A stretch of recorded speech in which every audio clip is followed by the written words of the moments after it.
உலக மக்கள் எல்லோருக்கும் வணக்கம். குரு ஜோதிடம் வாயிலாக நான் உங்கள் ஜி கோபால் பேசுகிறேன். இன்னைக்கு நம்ம செப்டம்பர் மாத பலன்களை பத்தி பேச போறோம். அதுவும் மீன ராசிக்காரங்களுக்கு இந்த செப்டம்பர் மாத பலன்கள் எப்படி இருக்கும், அப்ப இந்த செப்டம்பர் மாதத்துல கிரக அடைவுகள் எப்படி இருக்குது அதை நீங்க தெரிஞ்சுக்கோங்க. ரிஷபத்துல குரு பகவான், மிதுனத்துல செவ்வாய் பகவான், கன்னியில சூரிய பகவான் புதன் பகவான், கன்னியில சுக்கிர பகவான் கேது பகவான், அதே கன்னியில செப்டம்பர் மாசம் 16ஆம் தேதி சிம்மத்தில் இருக்கக்கூடிய சூரிய பகவான் பெயர்ச்சியாகி கன்னிக்கு வர்றாங்க. அதே செப்டம்பர் மாசம் 23ஆம் தேதி புதன் சிம்மத்திலிருந்து பெயர்ச்சியாகி கன்னிக்கு வர்றாங்க. கன்னியில நேச்ச கதியில் இருக்கக்கூடிய சுக்கிர பகவான் பெயர்ச்சியாகி செப்டம்பர் 19ஆம் தேதி துலாமுக்கு போறாங்க. கும்பத்துல சனி பகவான் வக்ரம், மீனத்துல ராகு பகவான். இது இந்த மாத கிரக அடைவுகள். நேயர்களே, இது ரொம்ப ரொம்ப முக்கியமான வீடியோ. இந்த வீடியோவை கடைசி வரைக்கும் பாருங்க. பார்த்துட்டு உங்களுக்கு திருப்தியா இருந்துச்சுன்னா உங்க நண்பர்களுக்கும் உங்களுடைய உறவுக்காரங்களுக்கும் ஷேர் பண்ணுங்க. ஆல்ரெடி நான் உங்களுக்கு நிறைய வீடியோஸ் போட்டுட்டு இருக்கிறேன். நீங்க எல்லாரும் பார்த்துட்டு இருக்கிறீங்க, லைக் பண்ணிக்கிறீங்க, சப்ஸ்கிரைப் பண்ணிக்கிறீங்க. உங்க எல்லாத்துக்குமே என்னுடைய மனமார்ந்த நன்றிகளும் கூட. இனியும் சப்ஸ்கிரைப் பண்ணாதவர்கள் பண்ணுனா நல்லா இருக்கும். சரி, இப்போ மீனராசிக்கு உண்டான பலனை பார்க்கலாம். அப்ப இந்த மீன ராசிக்கு இப்ப 7.5 சனி. இந்த 7.5 சனி வந்துட்டாவே நம்மளுக்கு ஒரு விதமான குழப்பங்கள், மன நிறைவில்லாத சூழ்நிலை. இதை எடுத்தோம் கம்புத்தோம் அப்படின்னு போயிட்டு இருப்போம். ஒரு வேலைக்கு போனாலும் திருப்தி இல்லை, ஒரு பிசினஸ் பண்ணினாலும் திருப்தி இல்லை, குடும்ப வாழ்க்கையில மன நிறைவு இல்லை. இது மாதிரி சூழ்நிலையில் தான் நாம் இருப்போம். இதே ஒருத்தருக்கு பார்க்க போனா ஆரம்ப கட்ட சனி. அப்ப அந்த ஆரம்ப கால சனி ஆகப்பட்டதான் அவங்க படிப்பு விஷயத்துல இருப்பாங்க, படிப்பு முடிச்சுட்டு தொழில் விஷயத்துல இருப்பாங்க, தொழில இருந்துட்டு அது போக அவங்களுக்கு அந்த சமயத்துல 30 வயசுக்குள்ள அந்த மேரேஜ் அப்படிங்கறது பார்த்துட்டு இருப்பாங்க. சிலருக்கு மேரேஜும் பண்ணியிருப்பாங்க. இந்த காலகட்டத்தில் இருக்கிறவங்களுக்கு தான் கொஞ்சம் பாதிப்புகள் அதிகமாக இருக்கும். கொஞ்சம் பார்த்து நிதானம் செய்து நடந்துக்கோங்க. ரெண்டாவது பாத்தீங்கன்னா 2ஆம் கட்ட சனி பொங்கும் சனி. அப்ப இந்த பொங்கும் சனியில அவங்க வீடு வாசல் வாங்கலாம், சொத்து வாங்கலாம், ஒரு ப்ரமோஷன் கிடைக்கும், ஒரு ஃபாரின் போகலாம், நல்ல செய்திகள் அவங்களுக்கு வரும். அவங்க வாழ்க்கையில அப்படியே கொஞ்சம் கொஞ்சமா மேலேறிட்டே இருப்பாங்க. 3ஆம் கட்ட அந்த சனி பகவான்கிறது ஒரு நிர்பந்தத்துல ஒரு விஷயங்கள் செய்ய வேண்டியது இருக்கும், ஒரு பிசினஸ் ஆரம்பிக்க வேண்டியது இருக்கும், ஒரு முடிவு எடுக்க வேண்டியது இருக்கும். அப்படி எடுத்தாலுமே அது சக்சஸா முடியக்கூடிய அளவுக்கு வாய்ப்புகள் இருக்கும். அப்ப இன்னைக்கு நீங்க எந்த கட்டத்துல இருக்கிறீங்கிறது நீங்க தெரிஞ்சுக்கோங்க. இப்ப அந்த சனி பகவான் ஆப்பட்டது வக்கர கதியில் இருக்கிறாங்க. அப்ப அந்த சனி பகவான் வக்கர கதியில் இருக்கிறாங்கன்னா கண்டிப்பாக இப்ப இந்த மீன ராசிக்காரங்களுக்கு ஒரு விடிவு காலம். அப்ப அந்த சனி பகவானால இதற்கு முன்னாண்ட அந்த சனி உங்களை பிடிச்சிட்டு விரைய செலவுகளை கண்டிப்பா செய்ய வச்சிருப்பாரு. நீங்க போகக்கூடிய ரூட்ல நீங்க எது செஞ்சாலும் அது தப்பாவே உங்களுக்கு முடிஞ்சிருக்கும். அப்ப டோட்டலா பாத்தீங்கன்னா ஒரு பொண்ணு பாக்குறீங்க, கண்டிப்பா கிடைக்காது. ஒரு குடும்ப வாழ்க்கையில் இருக்கிறீங்க, நல்ல நிம்மதி இருக்காது. அப்ப இந்த மாதிரி சமயத்துல சனி வக்கர கதியில் இருக்கும்போது இந்த மாதிரி பிரச்சனையிலிருந்து நீங்க வெளியில ஒரு நல்ல வாழ்க்கை வாழ முடியும். கணவன் மனைவியும் ஒருத்தர் புரிஞ்சுக்கிட்டு அவங்க மனம் விட்டு பேசி ஒரு திருப்தியான வாழ்க்கையை ஆரம்பிக்க முடியும். ஒரு தொழில்ல ஒரு பிசினஸ்ல லாஸ் ஆயிட்டு இருக்குது, அந்த பிசினஸ்ல எதனால லாஸ் ஆச்சு, நம்மளுக்கு வேலையாட்கள் சரியில்லையா, நாம பார்க்கணும், நம்ம மெயின்டைன் பண்றது சரியில்லையா, இந்த விஷயத்த உங்களுக்கு தெரியக்கூடிய வாய்ப்பு உருவாகும். அப்ப அந்த பிசினஸ்ல நாம அதை கொஞ்சம் கரெக்ட் பண்ணிக்கலாம்.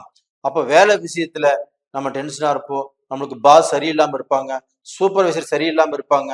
இல்லைன்னா நீங்களும் அந்த சூப்பர்வைசர் கூட கண்டிப்பா மனஸ்தாபங்களோ இல்ல அவங்க கூட விரோதம் பண்ணிட்டு சண்டை போடக்கூடிய சூழ்நிலையும் வந்திருக்கும். அது ஏன் வந்துச்சு, எதனால வந்துச்சு அப்படின்னு தெரிஞ்சு அதை உணர்ந்து நடந்து கொள்ளக்கூடிய காலகட்டமாக இப்ப இருக்கும். இது போக பாத்தீங்கன்னா உங்க ராசியிலேயே ராகு பகவான் இருக்கிறாங்க. இந்த ராகு பகவான் ஆகப்பட்டது கண்டிப்பாக உங்களுக்கு நல்ல முடிவுகளை எடுப்பதற்கு விடாது. அப்ப டோட்டலா பாத்தீங்கன்னா அடுத்தவங்களுடைய சொல்ல கேட்க வேண்டிய சூழ்நிலை உருவாகும். அடுத்தவங்கனாலேயே நீங்கள் கெட்டு போகக்கூடிய சூழ்நிலையும் வரும். அப்போ நாம இவங்க பேச்சு இந்த சமயத்துல கேட்டிருக்க கூடாது, இவங்க சொன்னதை கேட்டு நம்ம செஞ்சிருக்க கூடாது, இவங்க கூட நம்ம சேர்ந்து போயிருக்க கூடாது. இப்படிப்பட்ட சூழ்நிலைகள் கண்டிப்பாக வரும். ரெண்டாவது பாத்தீங்கன்னா உங்களுடைய ராசிக்கு 2ஆம் இடத்ததிபதி தனாதிபதி உங்க ராசிக்கு 4ஆம் இடத்துல இருந்து 4ஆம் பார்வையாக உங்களுடைய ராசிக்கு 7ஆம் இடமான கன்னி ராசியை பார்க்கிறார். அப்ப உங்களுடைய தனாதிபதி உங்களுடைய 7ஆம் இடத்தை பார்ப்பது யோகம். அப்ப செவ்வாய் பகவான் 7ஆம் இடத்தை பார்க்கிறார் அப்படின்னா கண்டிப்பாக உங்களுடைய வாழ்க்கையில உங்களுக்கு பார்க்க போனா ஒரு நல்லது நடக்க போகிறது. அது மட்டும் இல்ல, அவர் பார்க்க போனா அவருடைய 8ஆம் பார்வையில மீன ராசிக்காரங்களுக்கு 11ஆம் இடமான மகர ராசியை அந்த செவ்வாய் பகவான் பார்க்கறாங்க. அப்ப அந்த மகர ராசியை செவ்வாய் பகவானும் பார்க்கறாங்க, அதே மகர ராசியை குரு பகவானும் பார்க்கறாங்க. அந்த குருவும் செவ்வாயும் சேர்ந்து குருமங்கள யோகத்தை உங்களுக்கு 11ஆம் இடமான லாபஸ்தானத்தை அந்த 2 கிரகங்களும் பார்த்து உங்களுக்கு பார்க்க போனா ஒரு அதிர்ஷ்டத்தை கொடுக்கறாங்க. அப்ப நீங்க எதிர்பார்க்காத சில விஷயங்கள், நீங்கள் இது நடக்கும் நினைச்சிருக்கவே மாட்டீங்க, அது கண்டிப்பாக நடக்கும். ரெண்டாவது பாத்தீங்கன்னா இந்த சமயத்துல பூமி வாங்கலாம். பெரிய பெரிய ரியல் எஸ்டேட் வச்சிருக்கிறவங்க, அதே சமயத்துல ப்ரமோட்டர்ஸ், இன்னைக்கு பெரிய பெரிய பில்டிங் கட்டி விற்கிறவங்க, இவங்க எல்லாமே கொஞ்சம் நஷ்டத்துல இருப்பாங்க. ஒருத்தர் நம்பி ஏமாந்து போயிருப்பாங்க. அவங்களுக்கு இந்த காலகட்டத்துல யாருகிட்ட ஏமாந்தமோ அவங்க கிட்ட இருந்து வெளியில நல்லபடியா பிசினஸ் ஆரம்பிக்க வாய்ப்புகள் இருக்குது. அப்ப டோட்டலா பாத்தீங்கன்னா சம்பாதிக்கலாம், இப்ப சாதிக்கலாம், ஒரு நல்ல பொசிஷனுக்கு வரலாம். அப்படிப்பட்ட ஒரு யோகம் மீன ராசிக்காரங்களுக்கு இந்த காலகட்டத்துல கண்டிப்பா இருக்குது. நீங்க 7 சனியை நினைச்சு பயந்துக்காதீங்க. இப்ப இந்த மாச பலன்ல உங்களுக்கு பாத்தீங்கன்னா அருமையா இருக்குது. இந்த டயத்தை நீங்க பயன்படுத்துங்க, கண்டிப்பாக நீங்க வெற்றி அடைவீங்க. எனக்கு இதற்கு முன்னாண்ட நிறைய பேர் மெசேஜ் போட்டிருக்கிறீங்க, எனக்கு வாழ்க்கையில் ரொம்ப கஷ்டப்பட்டு இருக்கிறேன், என்னால எதுவுமே செய்ய முடியல, நான் துவண்டு போயிருக்கிறேன் அப்படின்னு. நீங்க எதை பத்தியும் கவலைப்படாதீங்க. இந்த காலகட்டத்துல நீங்க முயற்சி பண்ணுங்க, கண்டிப்பாக நல்ல நிலைமைக்கு வருவீங்க. கண்டிப்பா அந்த கமெண்ட்ஸும் போடுவீங்க, இது உறுதி. அப்ப டோட்டலா பாத்தீங்கன்னா அந்த 11ஆம் இடம் லாபஸ்தானம், உங்களுக்கு லாபத்தை அள்ளி கொடுக்க போகிறது குருவும் செவ்வாயும். அப்ப குரு உங்களுடைய ராசிநாதன், செவ்வாய் தனகாரகன், இருவரும் சேர்ந்து உங்களுக்கு அற்புதமான யோகத்தை கண்டிப்பாக கொடுக்குறாங்க. அப்ப அந்த டோட்டலா பாத்தீங்கன்னா அந்த செவ்வாய் பகவான் 7ஆம் பார்வையாக உங்க ராசிக்கு 10ஆம் இடத்தை பார்க்கறாங்க. இதுவும் உங்களுக்கு பார்க்க போனா ஒரு அற்புதமான யோகம். தனகாரகன் உங்களுடைய 10ஆம் இடத்தை பார்த்து உங்களுக்கு தொழிலையோ வியாபாரத்திலேயோ உங்களுக்கு வெளிநாடு போகிறதுலையோ இல்ல வெளிநாட்டுல வாழ்ந்துட்டு இருக்கிறீங்கன்னு வச்சுக்கோங்களேன், நீங்க அந்த வெளிநாட்டுல உங்களுக்கு பிஆர் வேணும், இல்ல அந்த நாட்டு குடியுரிமைக்காக நீங்க முயற்சி பண்ணிட்டு இருக்கிறீங்க, தடுங்கலிட்டு இருக்குதுன்னா இந்த காலகட்டத்தில் கண்டிப்பாக கிடைக்கும். அந்த குருடைய யோகத்தினாலும் அந்த செவ்வாய் பகவானுடைய பார்வையினாலையும் அந்த குருமங்கள யோகத்தினாலையும் கண்டிப்பாக உங்களுக்கு வெளிநாட்டுல ஒரு நல்ல வாய்ப்புகள் கிடைக்கும். அதே சமயத்துல அந்த வெளிநாட்டுல நீங்க இருந்து இன்னொரு கண்ட்ரிக்கு போகணும், அங்க போய் நம்ம பிசினஸ் பண்ணணும், அங்க போய் நம்ம வேலையை செய்யணும் அப்படின்னா அதுவும் நடக்கும். அது மட்டும் இல்லைங்க, உங்களுடைய ராசிக்கு 7ஆம் இடமான கலஸ்திரஸ்தானம், அதுபோக அந்த பார்ட்னர் சம்பந்தப்பட்ட விஷயம், அதுபோக அந்த தொழில் ஸ்தானம், இந்த இடத்தை அந்த செவ்வாய் பகவானும் குரு பகவானும் பாக்குறாங்க. அப்ப அந்த செவ்வாய் பகவானும் அந்த குரு பகவானும் பாக்குறாங்கன்னா அதற்கு முன்னாடியே அங்க சுக்கிர பகவான் நீச்சம். அப்ப அந்த சுக்கிர பகவான் நீச்சம் அப்படின்னா கண்டிப்பாக உங்களுக்கு மனஸ்தாபங்கள், குடும்ப வாழ்க்கையில் நல்ல திருப்தி இருக்காது, குடும்பத்துல பிரிவு பிரச்சனைகள் இதெல்லாமே வரக்கூடிய வாய்ப்புகள். அது போக யாராவது ரிலேஷன்ஷிப்ல இருக்கிறீங்க வச்சுக்கோங்களேன், அந்த ரிலேஷன்ஷிப்லயுமே ஒரு நல்ல ஒரு மனநிறைவு கண்டிப்பாக இருக்காது. அது பிரேக் பண்ணிக்கலாமா அப்படிங்கிற சூழ்நிலைகள் எல்லாமே கண்டிப்பாக வரும்.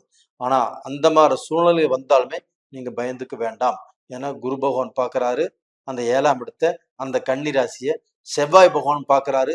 இந்த 2 கிரகங்களும் பார்த்து குருமங்கள யோகத்தை உங்களுக்கு கொடுப்பதால் குடும்ப வாழ்க்கை கண்டிப்பாக நல்லா இருக்கும்.